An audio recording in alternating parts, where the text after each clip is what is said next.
মনে হয়েছিল বিজেপির প্রাক্তন সভাপতি দিলীপ ঘোষ আজকে মমতা ব্যানার্জির সাথে থাকবে শহীদ দিবসে 21শে জুলাই। ওনার গত কয় মাসের যেগুলো আচরণ কথাবার্তা তা থেকে এইটাই মনে হয়েছিল। গতকালও উনি সাহস করে বলে নাই আমি মমতার সাথে থাকবো না, এই প্রশ্ন কেন আমাকে করছেন। উনি বলছিল আর একটা দিন অপেক্ষা করুন দেখতে পারবেন, কিন্তু উনি গিয়েছে বিজেপির সভায় আর মমতাকে এমনভাবে হুমকি দিছে যে বলছে এইটাই মমতার টিএমসির শেষ শহীদ দিবস, আর শহীদ দিবস পালন করতে হবে না এদের। আগামী বছরের ইলেকশনে এরা নিজেরাই শহীদ হয়ে যাবে।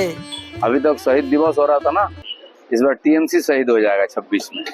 फिर आगे इस करने का जो चांस नहीं मिलेगा टीएमसी का। ये अंतिम शहीद दिवस है टीएमसी। টিএমসিতে জয়েন করার কথা খারিজ করতে গিয়ে দিলীপ ঘোষ বলে আমি কি ঘেউ কুকুর নাকি যে সকালে এক বাড়ি বিকালে আরেক বাড়িতে ঘুরে বেড়াবো।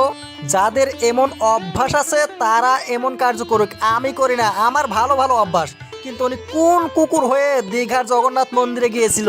বিজেপির কোন নেতাটা মমতা ব্যানার্জিকে এই মন্দির নিয়ে সাপোর্ট করেছিল? কেউ করেছিল? আর উনি যদি খাঁটি বিজেপি, এত বিজেপির ভক্ত, মোদির ভক্ত, তাহলে বিজেপি নেতাদের বিরুদ্ধে কি জন্য উনি বলে?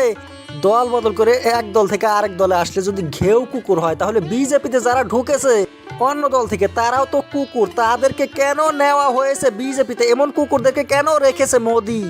সাংবাদিকরা যে প্রশ্ন করে ওনাকে আপনি দল ছাড়বেন নাকি, এমনি কি করে নাকি? 3 দিন আগেও মোদি আসলো দুর্গাপুরে, কিন্তু দিলীপ ঘোষ দুর্গাপুর না গিয়ে দৌড় মারলো দিল্লিতে। ওনার বলে দিল্লিতে বিশেষ কাজ রয়েছে। মোদি আসে দুর্গাপুরে বেঙ্গলে, আর দিলীপ ঘোষ বেঙ্গল থেকে যায় দিল্লিতে।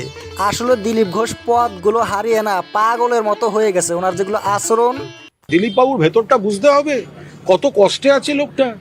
একটা সময় রাজ্য সভাপতি সরিয়ে দিয়েছে, কেন্দ্রীয় সহসভাপতি সরিয়ে দিয়েছে, সিটিং এমপি মিদনাপুর সিট বদল করে নিয়ে হারিয়ে দিয়েছে। মানুষটা দুঃখে আছে, কষ্টে আছে।